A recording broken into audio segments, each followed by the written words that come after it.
இந்திய அரசியல் வரலாற்றில் மிகப்பெரிய ஜாம்பவான் என வர்ணிக்கப்படும் மத்திய உள்துறை அமைச்சர் அமித்ஷா வடமாநில தேர்தல் அனைத்திலுமே வெற்றி கொடி நாட்டிய வகையில தமிழ்நாட்டில் மிகப்பெரிய தோல்வியை சந்திக்கும் சூழ்நிலை ஏற்பட்டிருக்கு.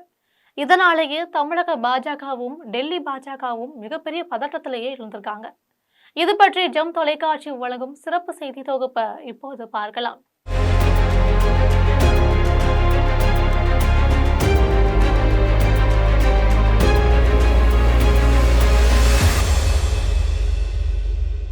தமிழக சட்டமன்ற தேர்தலில் அதிமுகவுடன் கூட்டணி வைத்திருக்கும் பாரதிய ஜனதா கட்சி இந்த முறை ஆட்சி கட்டில தாங்கள் பிடித்து விடணும்னு மும்முரமா பணியாற்ற தொடங்கியிருக்காங்க. மத்திய உள்துறை அமைச்சர் அமித்ஷா இதற்கான திட்டங்களை வகுத்து கொடுத்து தேர்தல் பணிகளை ஆரம்பிச்சிருக்காங்க. தற்போது தேர்தல் களம் மிகவும் நெருங்கிவிட்ட நிலையில அதிமுக தரப்பில் சரியான கூட்டணி அமையல. கடைசியா எடுக்கப்பட்ட முடிவின்படி ஓ பன்னீர்செல்வம், டிடிவி தினகரன் எல்லாரும் எடப்பாடி பழனிசாமி முதல்வர் வேட்பாளர் என அறிவிக்கப்பட்டதால நாங்கள் கூட்டணியில சேர மாட்டோம்னு போர்க்கொடி பிடித்துட்டாங்க. தமிழக வெற்றி கழகமும் தனியா போட்டியிடுவது என முடிவு எடுத்து அதற்கான பணிகளை செஞ்சுட்டு வராங்க.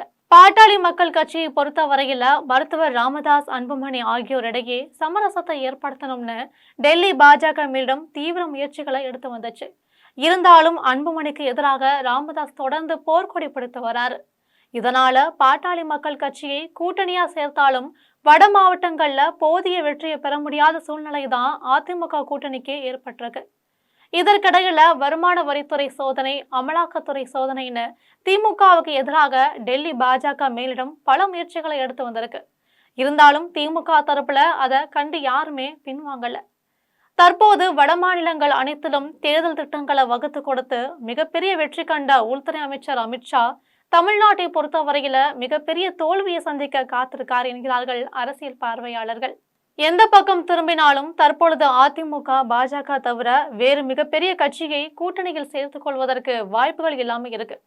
தற்போது தேமுதிகவும் கூட்டணி விஷயத்துல பின்வாங்கி விட்டதால பாமக மட்டுமே அதிமுகவுடன் கூட்டணி சேரும் நிலையில இருக்கு. அதுவும் அன்புமணி தரப்புல உள்ள கட்சி தொண்டர்கள் மட்டும்தான் அதிமுகவுல இணைகிறாங்க. இதுவும் ஒரு வகையான பின்னடைவாக தான் பார்க்கப்படுது. முன்னதா பாஜக பொறுப்பாளராக பைஜெயந்த் பாண்டா நியமிக்கப்பட்டிருந்தாரு. அவர் சரிவர பணியை செய்யலன்னு சொல்லி தற்பொழுது மத்திய அமைச்சர் பியூஷ் கோயல் நியமிக்கப்பட்டிருக்காரு.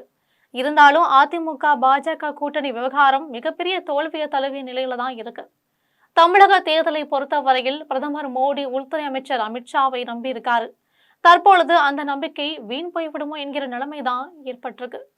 தமிழக தேர்தலில் ஒருவேளை அதிமுக பாஜக கூட்டணி தோல்வியை தழுவினால் அது உள்துறை அமைச்சர் அமித்ஷாவுக்கு மிகப்பெரிய பேரடியா அமையும் என்கிறாங்க அரசியல் பார்வையாளர்கள். இது போன்ற அரசியல் பின்னணி செய்திகளை தெரிந்து கொள்ள ஜெம் தொலைக்காட்சியுடன் எப்போதும் இணைப்பில் இருங்கள்.